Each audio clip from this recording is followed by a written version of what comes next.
ipinag-utos ng alkalde ng Cagayan City na si Mayor Cesar J. City Jr. na palitan na ng kontraktor ang inrereklamong kalsada sa Purok 1, Minante Dos, Cagayan City matapos itong ireklamo ng ilang mga opisyal ng barangay dahil sa agaran umanong pagkasira ng kalsada.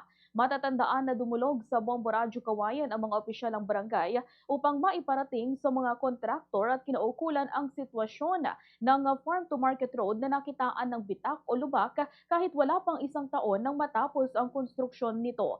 Sa pagpapahayag naman ni Mayor D, nakipag-ugnayan na siya sa kontraktor para sa agarang pag-aayos ng kalsada dahil matatandaan na maging ang kalsada sa Ipoh Street District 1 Cagayan ay binagbak at pinaulit niya sa kontraktor kahit bagong gawa pa lamang ito.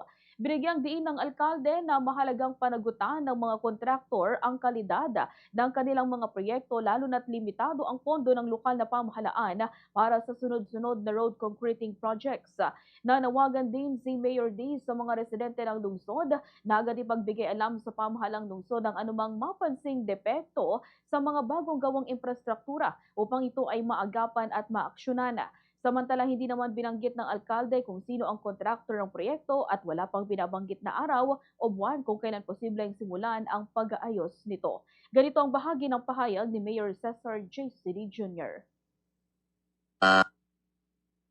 Talking about the projects, yan ay nakita ko ang isang post kahapon ng isang nasirang daanan diyan sa may Minante Dos.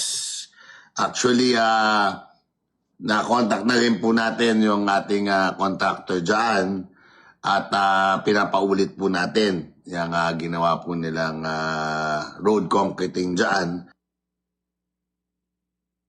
Fast sa Radyo Bombo!